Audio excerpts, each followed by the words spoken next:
오늘 여러분들과 나눌 말씀의 제목은 비밀의 경륜입니다. 사도 바울이 에베소 교회를 향하여 편지를 쓰면서 하나님의 경륜, 또 비밀의 경륜이라는 말을 사용합니다. 경륜이라는 말을 사전적으로 찾아보니까 이렇게 자전거 타는 그런 거 말고요. 일정한 포부를 가지고 이를 조직적으로 계획함, 또는 그 계획이나 포부, 그리고 세상을 다스림, 그런 능력을 의미하는 단어라고 합니다. 하나님께서 이스라엘 민족과 이방인을 향한, 더 나아가 저와 여러분들을 향한 계획과 다스림을 의미하는 것이 바로 경륜인 것이죠. 과연 하나님께서는 그동안 어떻게 다루셨고, 지금 어떻게 다루고 계시며, 앞으로 어떻게 이끄실까요? 어렴풋이 아는 것 같기도 하고 모르는 것 같기도 하고, 사도 바울이 에베소 교회에 쓴 편지를 통해 함께 살펴보길 원합니다. 지금 이 편지를 쓰는 사도 바울은 옥중에 있습니다. 사도행전 21장에서 사도 바울은 예루살렘에서 잡혔어요. 특별히 무엇을 잘못해서 잡힌 것이 아니었습니다. 사도행전 21장 27절을 쉬운 성경으로 보면 이렇게 기록되어 있는데요. 잘 들어보세요. 아시아 지역에서 온 유대인들은 바울이 성전뜰에 있는 것을 보고 무리를 충동질하여 바울을 붙잡았습니다. 라고 쉬운 성경에는 기록됩니다. 확실한 죄를 지어서 그런 것이 아니라 충동질하여서, 분명히 저 사람은 잘못했어 라는 선동으로 잡히게 된 것입니다. 29절에는 이렇게 또 기록되어 있죠. 그들이 그렇게 주장하는 것은 그들이 전에 에베소 사람 드로비모가 바울과 함께 예루살렘에 있는 것을 본 적이 있으므로 분명히 바울이 그 사람을 성전 안으로 데리고 들어왔을 것이라고 생각했기 때문입니다. 들어갔는지 안 들어갔는지는 몰라요. 그냥 이방인들이 같이 있는 것만 보고, 이방인과 바울이 있는 것을 보고 이방인을 성전에 데리고 들어왔을 것으로 생각했기 때문에 사람들을 선동해서 시끄럽게 한 다음에 이 바울을 고발하고 체포한 거예요. 바울의 입장에서는 여러분 어떻겠습니까? 억울했을까요? 저는 그렇게 생각하지 않습니다. 바울은 오히려 담담했을 것입니다. 바울은 이미 그가 예루살렘을 향하여 가면 이러한 어려움을 당할 것이라고 생각하고 있었습니다. 그리고 그렇게 정말 됐습니다. 왜요? 이 일이 있어야 자신이 로마로 향하여서 로마에서도 복음을 전할 수 있기 때문이었습니다. 로마 시민권을 사용하여서 사도 바울이 로마 황제에게 상소함으로 사도 바울은 로마로 갈 수 있었던 것이죠. 특별히 백부장의 호의를 받으면서 말이죠. 복음이 로마를 통해 온 세계로 제대로 전파하기 위한 하나님의 계획, 놀라운 섭리였던 것입니다. 바울은 로마의 가택연금을 당하는 중에 그가 개척했던 교회들에게, 그리고 제자들에게 편지를 썼어요.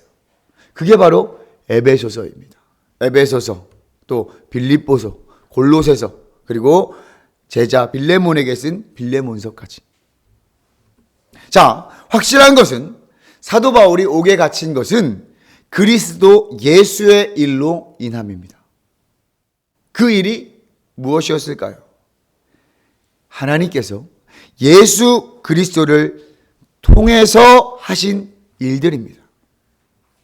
전능하신 창조주 여호와 하나님께서 예수 그리스도를 통해서 하신 구원의 계획, 구원의 일, 그 비밀의 경륜입니다.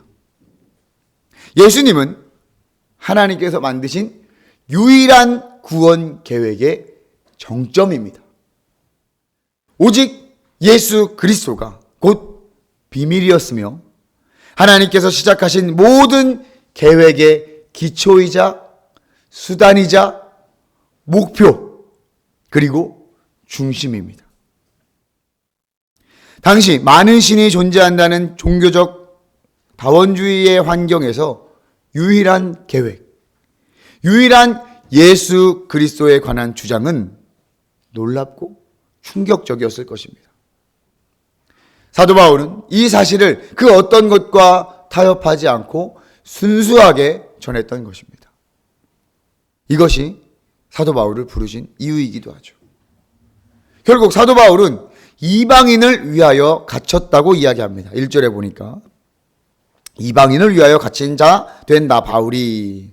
바울은 이방인을 위한 사도였습니다. 이방인의 사도라는 직분을 영광스럽게 여겼다고 로마서 11장에서는 고백하고 있죠. 하지만 유대인들은 그것을 인정하지 않았어요.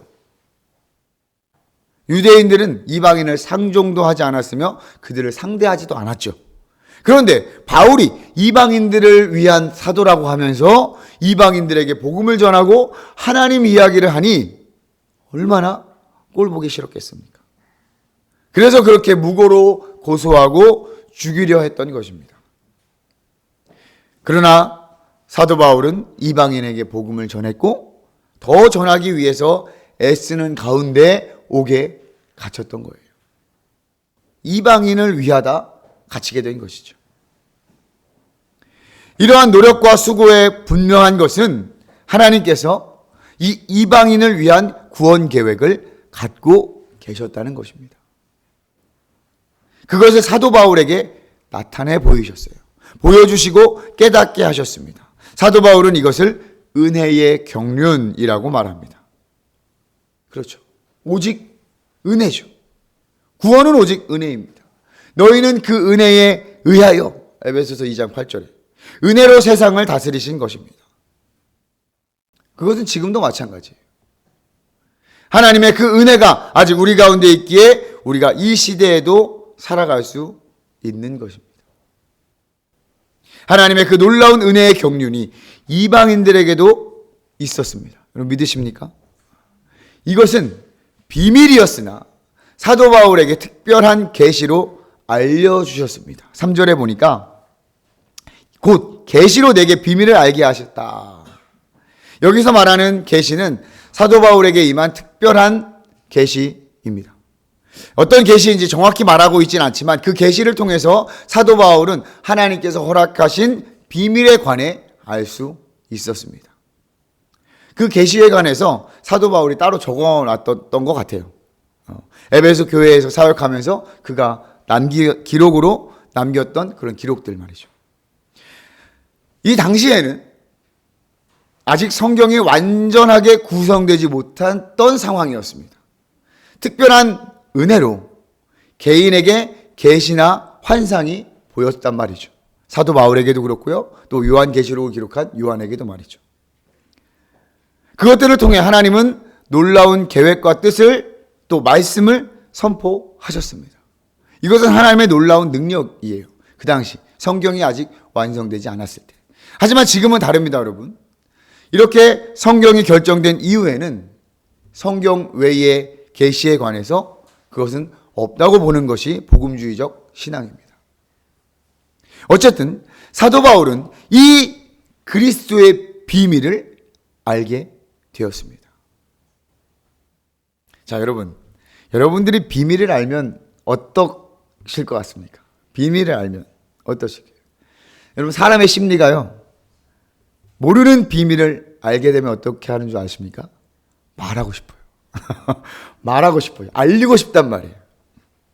그런데 놀랍게도 하나님께서 사도 바울에게 그 비밀을 알게 하신 이유가 분명합니다.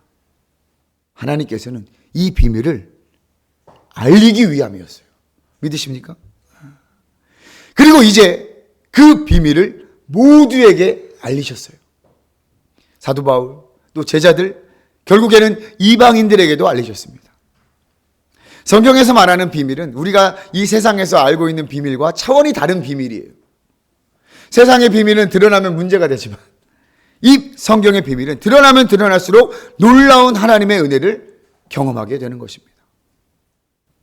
이전 세대에는 알리지 않으셨지만 지금은 모두에게 알려졌습니다. 사실 엄밀히 따지면 이전 세대, 즉 구약에서도 하나님의 계획과 이 구원의 계획, 특별히 이방인들도 구원할 것이라는 말씀을 하시긴 하셨어요. 근데 알아듣지를 못했던 거죠. 분명한 것은 성령께서 비밀을 알게 하셨다는 것입니다. 이것은 저와 여러분들에게도 마찬가지입니다. 성령의 도우심이 아니었으면 우리도 예수님을 주님으로 고백하지 못했을 것입니다. 저와 여러분들은 비밀을 아는 자들입니다. 그럼 믿으십니까? 그럼 그 비밀이 무엇인가? 그 비밀이 무엇인가? 우리가 말하고 싶은 그 비밀이 무엇인가? 또 사도 바울에게 말하라고 했던 그 비밀은 무엇인가? 그 비밀은 6절에 친절하게 나와 있습니다. 우리 다시 한번 읽어보겠습니다. 에베소서 3장 6절입니다. 시작. 이는 이방인들이 복음으로 말미암아 그리스도 예수 안에서 함께 상속자가 되고 함께 지체가 되고 함께 약속에 참여하는 자가 됨이라. 아멘. 아멘. 하나님께서 계획하신 유일한 구원 계획. 유대인들뿐만 아니라 이방인들, 그리고 더 나아가 저와 여러분들을 향한 비밀이 바로 이것이었습니다. 먼저 이방인들이 복음으로 말미암아, 할렐루야. 유대인들은 인정하지 않았겠지만, 유대인들은 인정하지 못했지만 하나님께서는 이방인들도 똑같이 복음으로 말미암아 구원을 얻게 하셨습니다. 복음을 듣고 믿는 자를 구원하셨습니다. 그 복음의 핵심이 바로 예수 그리스도입니다. 예수 그리스도의 십자가와 부활이 하나님의 구원 계획인 거예요. 이것은 예나 지금이나 변함이 없습니다. 앞으로도 변함이 없을 것입니다. 오직 예수님만이 저와 여러분들의 죄를 위해 십자가에서 죽으시고 사흘 만에 부활하셔서 살아있는 자와 죽은 자의 주인이 되셨습니다. 주님이 되셨습니다. 아멘. 이 변함없는 사실을 믿는 자들은 누구나 그리스도 예수 안에서 제가 아까 말씀을 드렸죠. 이 하나님의 구원 계획의 기초, 수단, 목표, 중심인 예수 그리스도 안에서 이제 함께 상속자가 되고 지체가 되고 약속에 참여하는 자가 되었습니다. 유대인이나 이방인이나 할 것 없이 말이죠. 분명히 말씀을 드립니다. 유대인도 복음으로 말미암아, 이방인도 복음으로 말미암아.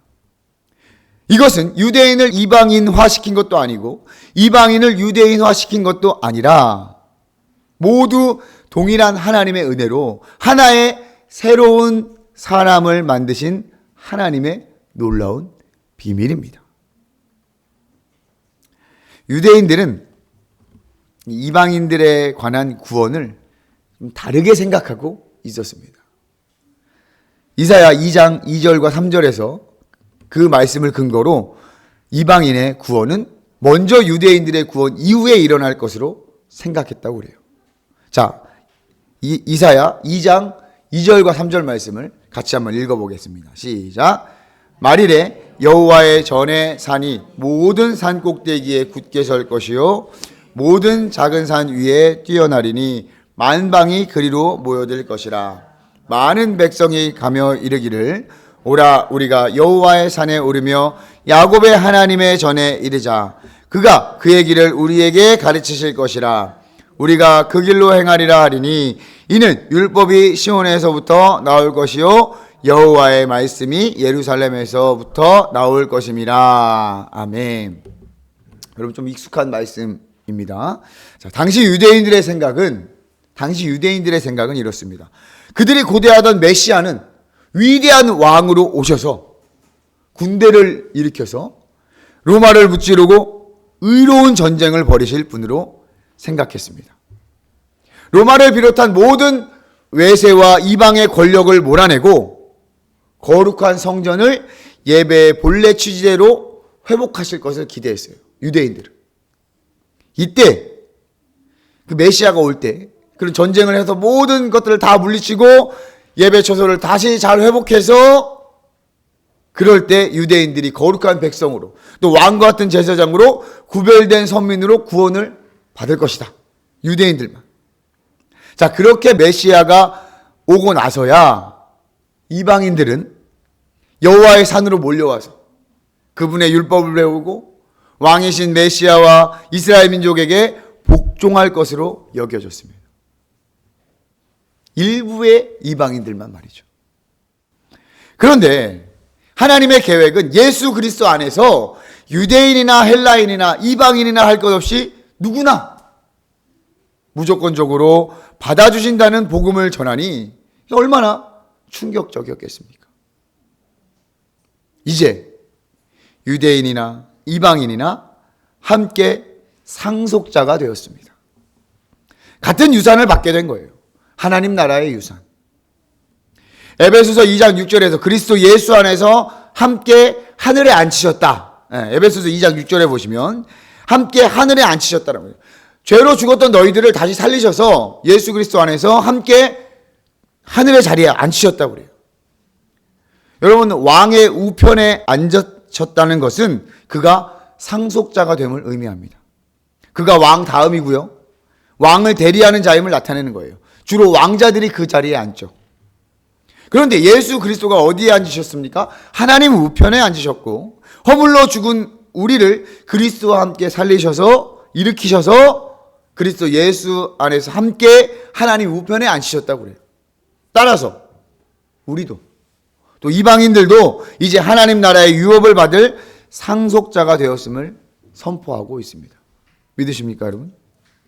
그리고 함께 지체가 되었습니다. 한 몸이 되었습니다. 새로운 하나의 몸. 무엇입니까, 여러분? 교회입니다.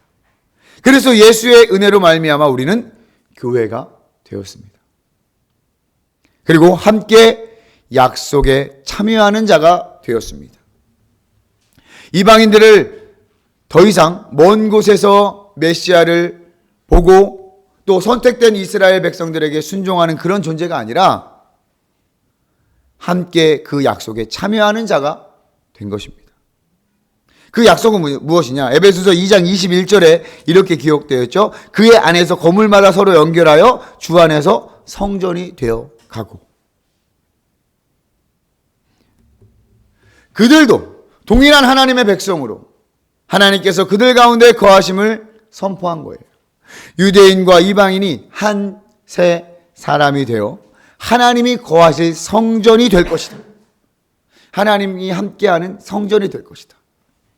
이 사실은 분명히 유대인들도 전혀 예상치 못한 이야기예요. 당연히 이방인들도 예상치 못했겠죠. 그 이야기는 무엇입니까? 유대인이든 이방인에게든 모두에게 이 사실이 비밀이었다는 거예요. 그런데 이제 이 비밀이 알려졌습니다. 다 오픈되었습니다. 이 비밀을 전하기 위해 사도 바울이 일꾼이 되었다고 그래요.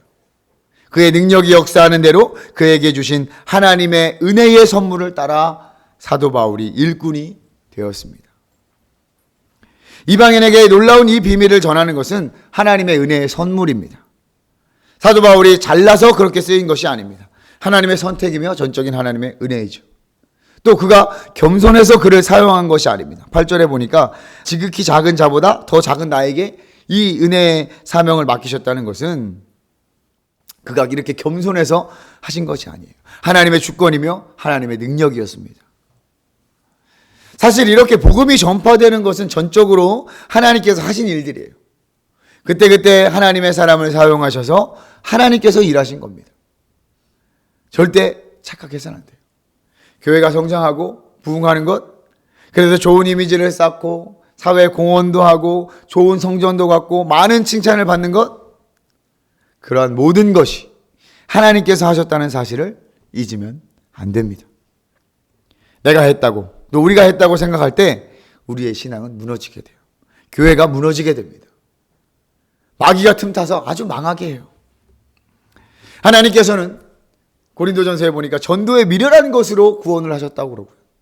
약한 자로 강한 자들을 부끄럽게 하는 능력의 하나님이세요. 절대 우리의 공로가 아님을, 나의 공로가 아님을 날마다 고백하시는 저와 여러분들이 되시기를 바랍니다.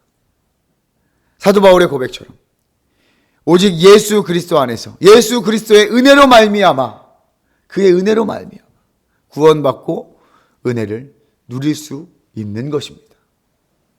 할렐루야. 이 놀라운 비밀의 경륜을 이제 드러내십니다. 하나님의 방법은 이제 개인이 아닌 공동체로 향하십니다. 우리 3장 10절 말씀을 같이 한번 읽어보도록 하겠습니다. 3장 10절 다시 한번 읽겠습니다. 시작. 이는 이제 교회로 말미암아 하늘에 있는 통치자들과 권세들에게 하나님의 각종 지혜를 알게 하려 하심이니. 아멘. 이제 교회로 말미암아, 할렐루야, 교회를 통해서 이 비밀이 전해집니다. 여러분 믿으십니까? 개인에서 이제 공동체로 사명이 주어졌습니다. 사도 바울에게 주어졌던 이 사명이 이제 교회 공동체를 향해서 나타나게 될 것입니다.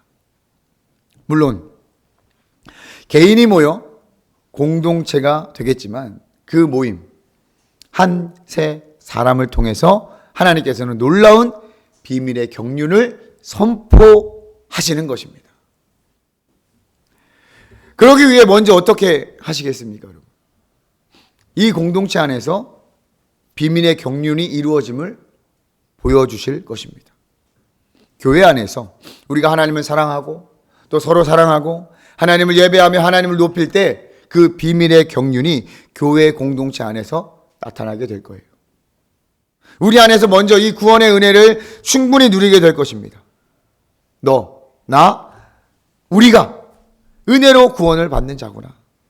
나의 행위와 공로가 아닌 오직 하나님의 공로로 구원을 받았구나. 그 풍성한 은혜를 이 공동체 안에서 누리게 될 것입니다. 어떻게 이러한 은혜를 누릴 수 있을까요? 무엇을 하면 될까요? 잠시 기다리십시오.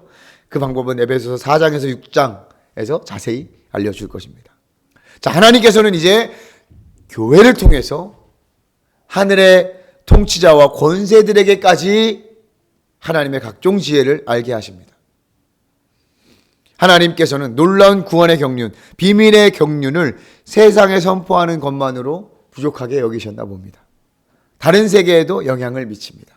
바로 영적인 세계입니다. 하늘의 통치자는 천상의 존재들을 의미합니다. 하나님의 심부름하는 천사들이기도 하고요. 또 타락한 천사들에게까지도 이 놀라운 신비를 선포하십니다. 바로 교회를 통해서 말이죠. 타락한 천사들은 예수님이 하나님의 아들이신 것은 알았습니다. 하지만 그들은 예수 그리스도를 죽이기만 하면 되리라고 생각했던 거죠. 그래서 그를 죽였습니다. 그런데 하나님께서는 그리스도를 죽음 가운데서 살리시고 하나님 우편에 앉히셨죠. 마귀들을 멸하시고 심판하시는 심판자로 예수 그리스도를 다시 세우셨습니다. 자, 이러한 놀라운 하나님의 지혜, 경륜을 교회를 통해서 나타내신다는 것입니다. 얼마나 놀라운 하나님의 지혜입니까? 그래서 우리는 믿음으로 담대함과 확신을 가지고 하나님께 나아갈 수 있는 것입니다. 내가 하는 것이 아니라 우리 전능하신 하나님께서 이 교회를 통해서 하신다는 거예요. 한 명 교회를 통해서 하실 것입니다. 그래서 우리는 이 공동체 안에 있어야 하는 거예요. 담대함과 확신을 가지고 나아가는 것입니다. 하나님을 예배하고 하나님을 찬양하고 이 안에서 허락된 교제와 사랑을 누릴 수 있게 되는 것입니다. 그리고 이 교회를 통하여 이 세계와 영적 세계까지 하나님의 각종 지혜를 선포하실 것입니다. 그러니 우리는 이 여러 환난에 대하여 낙심하지 않을 수 있습니다. 이러한 놀라운 사실을 알게 된 사도 바울이 권면합니다. 사도 바울이 처한 환난에 대하여 낙심하거나 걱정하지 말라. 자기에게 이러한 일들이 일어난 것에 대해서 너무 대수롭게 여기거나 크게 여기지 말고 하나님의 놀라운 은혜를 누리라고 권면하고 있는 거예요. 이러한 환난과 고난은 어쩌면 당연한 것입니다. 주님께서 말씀하셨죠. 너희가 고난을 함께 받을 것이다. 하나님께서는 때로는 놀랍게도 환난과 고난을 통해서 선교를 하십니다. 하나님을 알게 하는 도구로 사용하시기도 합니다. 그리고 때로는 이런 환난과 고난을 통해서 회개를 촉구하기도 합니다. 하나님을 바라보게 하는 것이죠. 하나님께로 돌이키는 초청장과도 같습니다. 물론 당시의 고통과 아픔은 이루 말할 수 없지만 하나님께로 돌이킬 때 하나님께서 주시는 평화와 기쁨은 이루 말할 수 없죠. 이러한 것들을 통해서 우리는 하나님의 영광이 돼요. 하나님께 영광을 돌릴 수 있는 것이요. 사도 바울이 고백하는 것이 바로 이것 아닙니까? 본문 1절을 이렇게 시작했죠. 그리스도 예수의 일로 너희 이방인을 위하여 갇힌 자 된 나 바울이 말한다. 그러면서 2절부터 12절까지 그리스도 예수의 일을 대단히 자세한 설명을 한 거예요. 그리고 마지막으로 내가 이렇게 갇힌 것에 대해서 낙심하지 마십시오. 대수롭지 않게 여기십시오. 사도 바울이 궁극적으로 말하는 것이 이것이에요. 내가 이 위대한 비밀 때문에 갇혔으니 낙심하지 마십시오. 그 위대한 비밀이 바로 이런 것입니다. 하나님께 영광입니다. 이제 이 비밀은 저와 여러분들도 알게 되었습니다. 그리고 믿었습니다. 그리고 누리고 있습니다. 이제 하나님께서는 교회를 통해서 비밀의 경륜을 나타내십니다. 우리 한명교회를 통해서 나타내실 것입니다. 저와 여러분들을 통해서 나타내신다는 이야기입니다. 여러분 믿으십니까? 믿으십니까 여러분? 그렇다면 그 하나님의 일에 대하여 여러분 기대가 되십니까? 부담이 되십니까? 사랑하는 여러분, 낙심하지 마십시오. 부담 갖지 마십시오. 하나님이 하십니다. 우리가 하는 것이 아닙니다. 하나님께서 하실 것입니다. 우리는 절대 진리를 부정하는 이 시대 가운데 여호와 한 분만을 모시며 섬기며 예배하며 계속해서 나아가면 됩니다. 한 영혼을 위해 함께 기도하며 사랑하고 섬기고 하나님 앞에 한 새 사람으로 나아가면 됩니다. 우리 각자 그리고 함께 그렇게 나아갑시다. 그러할 때 하나님의 비밀을 또 하나님의 각종 지혜를 이 영적 세계에는 물론 이 세상에 선포하는 귀한 하나님의 공동체가 될 줄 믿습니다. 할렐루야. 기도하겠습니다.